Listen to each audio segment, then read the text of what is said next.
Assalamualaikum warahmatullahi wabarakatuh. Suasana di Prancis, baik di dalam negeri maupun dalam hubungannya dengan dunia internasional saat ini sedang memanas.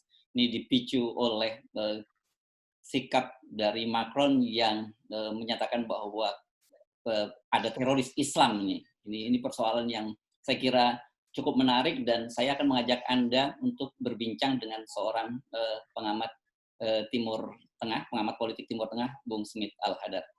Assalamualaikum, Bang Smit. Waalaikumsalam, Mas Hersu. Apa kabar? Ini lama tidak berjumpa nih. Sudah lama, kangen tidak membaca tulisan-tulisan Bang Smit Al-Hadar tentang Timur Tengah nih. Baik, alhamdulillah saya sehat. Iya, iya. Nah, ini situasinya sangat memanas nih di Timur Tengah, tapi juga kaitannya di dalam negeri kita Indonesia juga begitu. Saya kira aksi-aksi menentang Macron, mengecam Macron bukan hanya terjadi di kawasan Timur Tengah, tapi juga di Indonesia. Tapi tensinya berbeda dengan yang terjadi di Timur Tengah ya. Sebenarnya apa yang sedang terjadi di dunia Timur Tengah saat ini, Bang Smit? Ya, memang peristiwa di Prancis itu terutama statement-statement dari Presiden Prancis Emmanuel Macron itu cukup menyakitkan kaum Muslim di seluruh dunia sebenarnya. Cuman mungkin karena Timur Tengah merupakan konsentrasi umat Islam terbesar, maka di wilayah ini yang paling menonjol.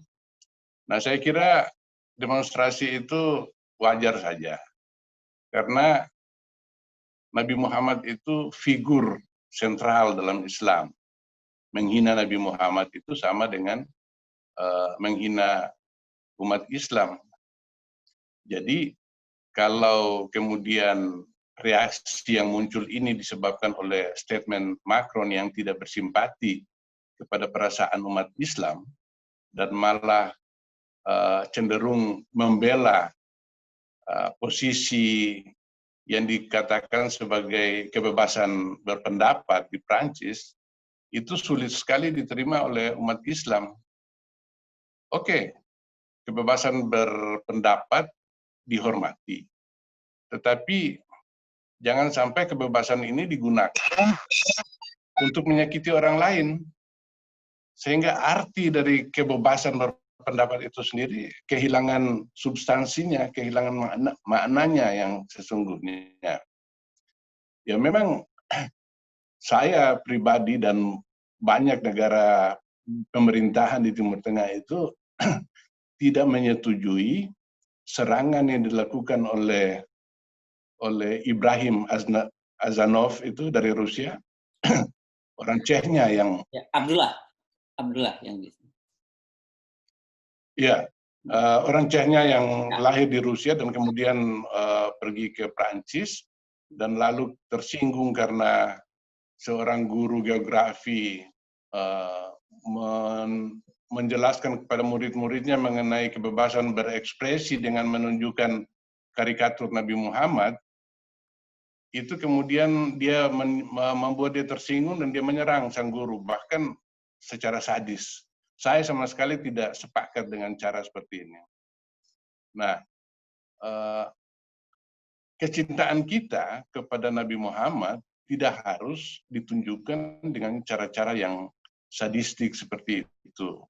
Banyak cara lain untuk mengungkapkan kecintaan kita kepada Nabi Muhammad yang telah diserang oleh pihak-pihak tertentu. Tapi jangan kemudian kekecewaan kita kepada penghinaan kepada Nabi Muhammad ini kemudian kita salurkan dengan cara melakukan kekerasan terhadap sumber atau oknum yang melakukan serangan terhadap Nabi Muhammad itu. Nah, ketika umat Islam bereaksi, Macron tidak cukup peka untuk merespons terhadap situasi yang berkembang. Dia mengatakan bahwa Prancis mendukung seluruh perbedaan pendapat dengan cara-cara damai, dalam spirit perdamaian. Tapi kalau kita melihat bahwa apa yang dilakukan oleh Charlie Hebdo, majalah satiris di Prancis yang membuat karikatur itu sebenarnya tidak ada, dalam hal ini kita tidak melihat ada spirit perdamaian, spirit of peace. Yeah. Karena buktinya itu karikatur itu justru telah menghancurkan semangat perdamaian itu sendiri. Nah, kenapa kita dalam rangka kebebasan ekspresi kita menghancurkan satu hubungan yang melibatkan 2 miliar umat Islam di dunia dengan orang-orang di Eropa umumnya dan Perancis khususnya. Seharusnya kerjasama itu yang lebih diutamakan, sehingga segala hal yang menyinggung atau merusak hubungan yang harmonis antara umat Islam dengan dunia Kristen atau Prancis khususnya itu dipertahankan. Kita tahu bahwa sudah ada puluhan ribu atau kalau bukan jutaan buku yang sangat kritis terhadap Nabi Muhammad ditulis oleh orang-orang non-Muslim, tetapi itu tidak menyinggung umat Islam. Walaupun tulisan-tulisan itu sangat kritis terhadap Nabi Muhammad dan ajaran-ajaran Islam. Tetapi karena mereka tidak marah, umat Islam tidak marah karena tulisan itu bersemangat akademis. Tulisan-tulisan akademis yang ditolerir. Tapi ketika ekspresi atau tulisan yang menyerang figur sentral ini, Nabi Muhammad, maka umat Islam tidak bisa mentolerir. Karena ini sebuah penghinaan gitu. Apalagi Prancis tidak konsisten dalam soal kebebasan berpendapat ini. Ya, di mana? Misalnya masalah larangan terhadap orang-orang berjilbab di Prancis. Betul, ya. Dan itu hanya dikhususkan kepada umat Islam untuk tidak menggunakan atribut-atribut Islamnya di ruang publik. Tapi umat Kristen nggak dilarang. Mereka pakai salib, pakai jubah seperti pastor orang Katolik, atau pakai kerudung juga oleh para perawat atau biarawati, atau itu tidak dilarang. Jadi di sini orang Islam di sana melihat ada diskriminasi terhadap umat Islam dalam hal ini. Jadi artinya Anda mencurigai bahwa dengan alasan di balik kebebasan berekspresi sebenarnya ini merupakan upaya-upaya secara sistematis untuk menyerang umat Islam gitu. Oh iya, mereka mereka bisa mengklaim bahwa mereka juga menyerang Tuhan Yesus dengan sangat bebasnya, menghina atau ini. Tapi jangan kemudian kebebasan untuk menyerang Tuhan kalian, keyakinan kalian, jangan juga diterapkan kepada umat yang lain. Karena kita tahu juga bahwa sekarang ini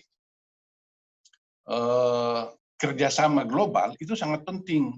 Karena dunia sekarang ini saling ketergantungan dan kita menghadapi banyak masalah. Masalah terorisme, masalah lingkungan, kerusakan lingkungan, dan lain-lain. Itu memerlukan kerjasama yang erat di antara semua anggota masyarakat di dunia ini. Nah, sementara yang terjadi sekarang di Prancis adalah upaya-upaya untuk mendiskreditkan salah satu pihak yang menghancurkan keharmonisan hubungan itu yang kita butuh sekarang ini, urgen untuk kerjasama internasional. Nah, apakah Prancis bersedia mengorbankan kerjasama ekonomi, sosial, politik, dan budaya di dunia saat ini hanya untuk membela satu keyakinan yang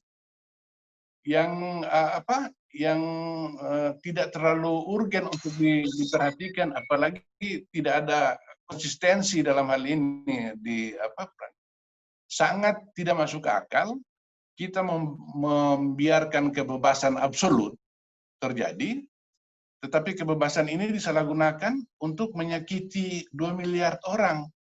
Ini sesungguhnya hal yang absurd. Kita tidak bisa sulit menerima gitu. Bang, Apalagi ya.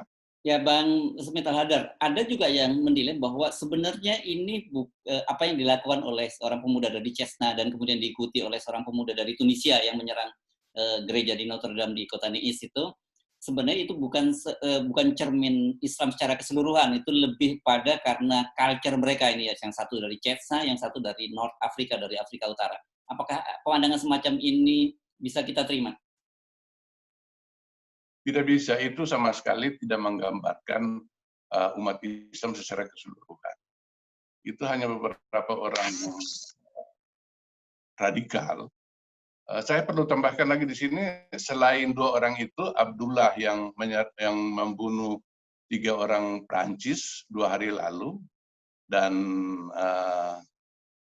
Ibrahim yang menyerang orang di gereja, menyerang guru, itu juga pada hari yang sama, yaitu 2 hari lalu, itu seorang Saudi menyerang seorang security di konsulat Prancis di Jeddah, Arab Saudi ketika itu. Jadi ini berarti ada 3 Muslim dari etnis yang berbeda. Satu dari Chechnya, satu dari Tunisia, yang satu lagi dari Arab Saudi. Kendati begitu, hal ini tidak mencerminkan tidak mencerminkan perasaan dan pikiran dari orang Muslim seluruh dunia, atau ketiga orang ini tidak mewakili umat Islam secara global.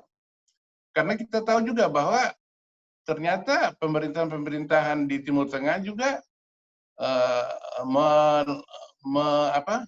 mengungkapkan kondolensis mereka, mengungkapkan simpati mereka kepada korban di Prancis itu. Dan itu biasa-biasa saja. Bahkan ulama di Mesir dari Al-Azhar itu juga menolak aksi-aksi kekerasan yang dilakukan Muslim yang radikal ini. Dan kalau kita perhatikan juga, orang-orang yang Muslim ini kita tidak bisa melihat dari keyakinan agama mereka semata-mata, tapi juga masalah sosial yang mereka hadapi di Eropa. Ya. Kita tahu bahwa Prancis merupakan negara dengan penduduk Muslim terbesar di Eropa. Jumlahnya sekitar 6 juta. Ya. Dan itu mereka ini umumnya atau mayoritas berasal dari negara-negara Arab jajahan Prancis, seperti Aljazair dan Tunisia. Nah, ini salah satu orang dari Tunisia ini yang kemudian membunuh 3 orang di gereja Notre Dame itu. Jadi latar belakang mereka ini juga, latar belakang sosial mereka ini juga harus dipertimbangkan untuk untuk menganggap bahwa serangan terhadap atau serangan teror terhadap orang-orang di Prancis itu bukan semata-mata didorong oleh keyakinan agama mereka, tapi juga frustrasi yang dihadapi orang-orang di dunia Islam yang merasa kalah di dalam persaingan mendapatkan sumber-sumber daya yang ada di dunia ini. Kebetulan juga Prancis ini meninggalkan legasi yang buruk bagi orang Tunisia dan Aljazair. Ketika Prancis menjajah 2 negara ini, untuk Aljazair itu sekitar 1,5 abad, sementara Tunisia itu hampir 1 abad dengan mengeksploitasi sumber-sumber daya, budaya, ekonomi, sosial di kedua negara ini. Itulah yang kemudian mendorong mereka untuk bertindak. Ya, jadi artinya sebenarnya tidak fair bagi Macron untuk kemudian mengeneralisir ini sebagai sebuah yang dia sebut sebagai terorisme Islam, karena seperti Anda sebutkan tadi ada latar belakang soal kolonialisme juga di masa lalu begitu ya. Bisa saja itu karena Iya. dendam, bisa jadi karena frustasi dan sebagainya. Saya kira ini adalah risiko atau konsekuensi yang mesti dibayar oleh Prancis beberapa ratus tahun kemudian gitu. Iya memang, karena para imigran ini kemudian kehilangan atau mengalami disorientasi dan dislokasi di Prancis. Mereka ini hidup di wilayah-wilayah kumuh di Prancis. Pada saat bersamaan, mereka telah kehilangan lingkungan budaya mereka dari asal-usul mereka dari negara Arab itu. Mereka tinggal di wilayah-wilayah kumuh di Prancis dan merasa didiskriminasi karena kita tahu bahwa yang menyerang Charlie Hebdo, majalah satiris di Paris pada tahun 2015 itu orang-orang itu bekas peminum semua, alkoholik mereka itu, anak-anak nakal Muslim yang kemudian menemukan dirinya terdiskriminasi, tidak mempunyai akses yang memadai di bidang ekonomi, sosial, dan politik, lalu kemudian mereka tiba-tiba menjadi bertobat secara tiba-tiba. Dan mereka menganggap bahwa pertobatan mereka itu harus diungkapkan lewat tindakan-tindakan yang bagi mereka mencerminkan komitmen mereka kepada Islam itu dengan cara kekerasan itu. Saya kira itu. Ya, nah menurut saya agak aneh bagi seorang presiden seperti Macron tidak memahami ada persoalan-persoalan sejarah, persoalan-persoalan sosial dan antropologis macam itu, Bang Smith. Iya, memang ini di Prancis ketika serangan itu terjadi, itu partai sayap kanan Prancis itu memanfaatkan momentum ini untuk merebut kekuasaan. Dan Macron ini harus bisa menunjukkan dirinya bahwa dia juga pembela Prancis dan mendukung nilai-nilai sekuler Prancis ini. Jangan sampai masalah ini dieksploitasi secara berlebihan oleh Marine Le Pen, itu pemimpin sayap kanan Prancis itu yang sangat anti-imigran, sangat anti-Muslim di Prancis, sehingga respon Macron ini tidak lain juga merupakan upaya meredam